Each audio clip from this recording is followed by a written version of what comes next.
Hello everyone. तो अगर आज आज का आप अगर इंडियन एक्सप्रेस उठाओगे ना तो उसमें एक टॉपिक है फ्रंट पेज पे ही। देखो, सबसे पहला पेज देखोगे तो वहाँ तो आपको ऐड मिलेगा, तो उसको आप इग्नोर कर सकते हो। लेकिन जो फर्स्ट पेज है इंडियन एक्सप्रेस का, उसमें देखोगे ना तो आज एक फ्रंट पेज पे मोदी जी की फ़ोटो दे रखी है। उसमें लिखा है future lies in Buddha not युद्ध। ठीक है, बहुत ही अच्छा लाइन है। फ्यूचर लाइज इन बुद्धा, मतलब बुद्ध, नॉट इन युद्ध। तो देखो, ये जो लाइन है ना, इसको आप अगर पढ़ोगे तो लगेगा कैजुअल सा लाइन है।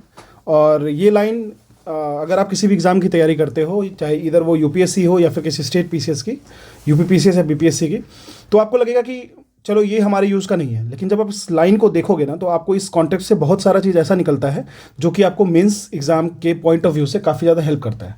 मेंस के साथ साथ अगर आप लोग बात करोगे तो आपको एक तो इंटरव्यू सेगमेंट में भी काफ़ी हेल्प कर सकता है ये, अगर आपके पास इसको इंटरप्रेट करने का तरीका आपको पता है तो। ठीक है, तो future lies in Buddha not युद्ध।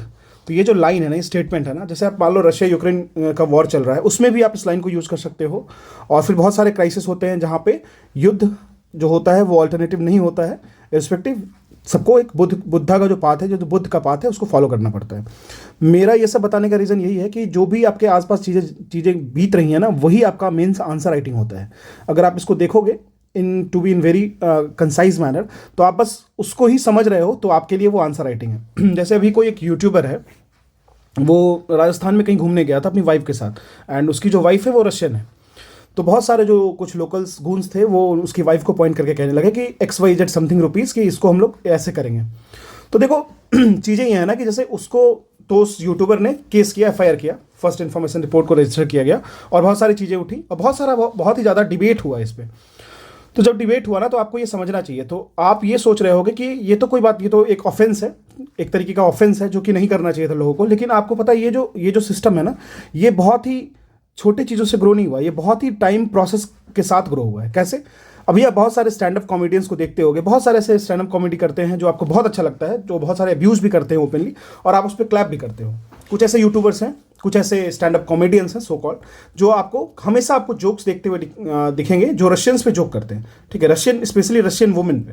ठीक है, तो ये जब ये जोक करते हैं तो हम लोग हंसते हैं, हमारी सोसाइटी उस चीज़ों को एक्सेप्ट करती है और हंसती है, कहती है वाह क्या जोक किया है, बहुत अच्छा बात बोला है। मतलब आप देखोगे बहुत सारे जब वो स्टैंड अप कॉमेडी करते रहते हैं तो जो टिकट्स बेचते हैं वो अच्छा खासा पैसे उससे लेते हैं, और जो जो ऑडियंसेस होती हैं वो काफ़ी पढ़ी लिखी ऑडियंसेस होती हैं।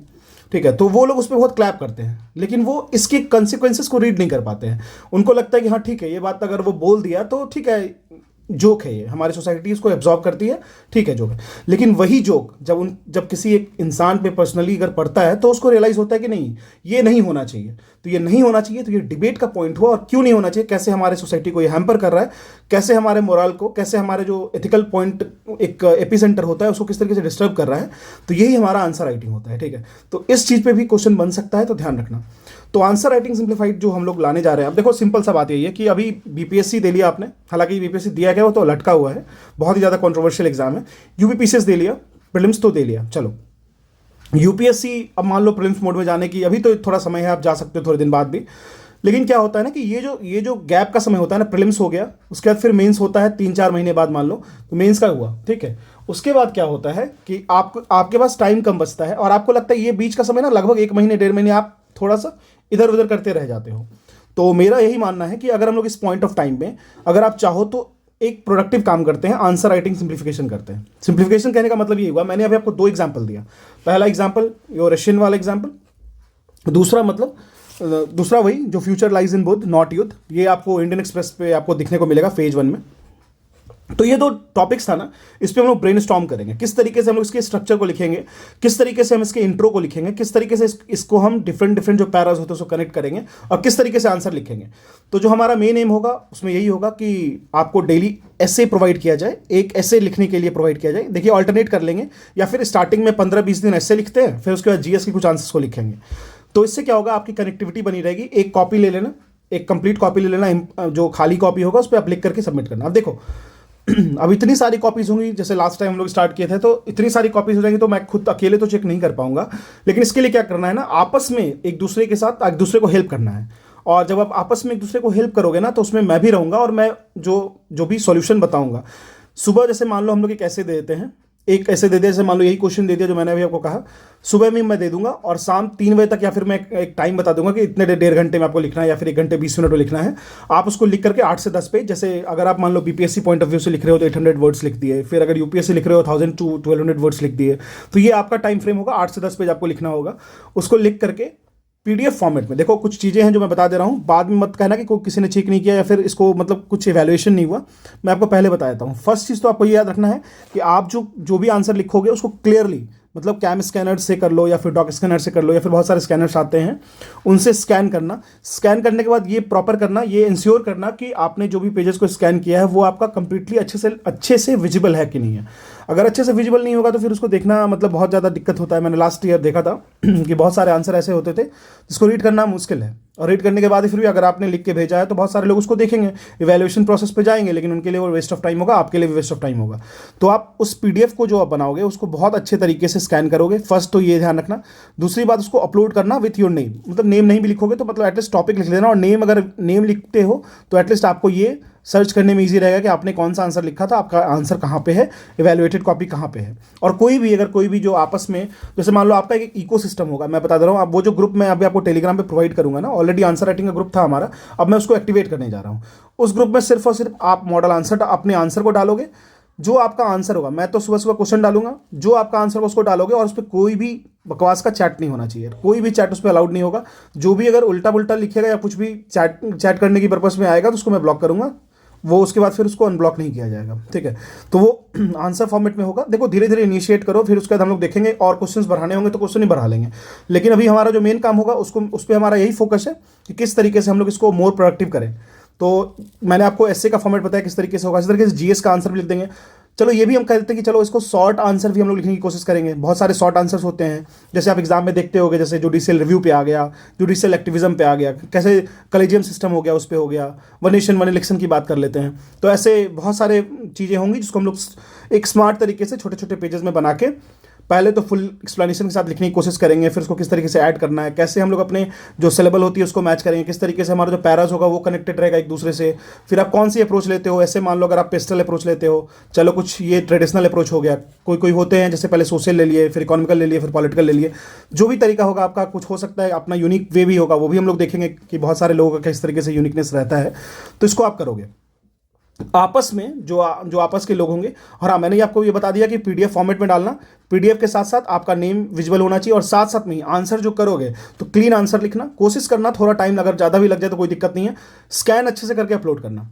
और एक चीज़ याद रखना, मैं आपको उसी आंसर का मॉडल आंसर प्रोवाइड करूंगा, और मैं भी रहूंगा, मैं बहुत सारे क्वेश्चंस को देखूंगा, लेकिन ये नहीं कि मैं चेक करूंगा। बहुत सारा क्वेश्चन कॉपी को चेक करना मेरे लिए फिजिकली पॉसिबल नहीं है, ठीक है। तो आपस में अगर चेक करोगे बहुत सारी चीज़ें एक्सचेंज होगी, और एक अच्छा ग्रुप में प्रोवाइड कर दूंगा। उसी क्वेश्चन को जो मैं प्रोवाइड करूंगा सुबह में, उसके लिए मैं आपको मॉडल आंसर दे दूंगा। मॉडल आंसर जो होगा उसका डिस्कशन भी कर लेंगे। जैसे मान लो कि मैं आपको एक ऐसे दिया सुबह में, तो उसका शाम में 7-8 बजे के आसपास मैं आपको पूरा का पूरा ब्रीफ डिस्क्रिप्शन दे दूंगा कि इसको आप इस तरीके से प्रोसीड कर सकते हो, ठीक है। दिन में आपने लिखा और शाम में आप उस मॉडल पर डिस्कशन देख लिया, उससे आपका that will be sufficient for you कि आप एक ना एक आंसर को डेली टच कर रहे हो, even though you are in prelims mode, लेकिन आप उसको मेंस के तरीके से भी चल रहे हो, ठीक है। और ये जो होगा पेयर ग्रुप होगा, मतलब आपस में चेक करोगे तो ज़्यादा अच्छा रहेगा।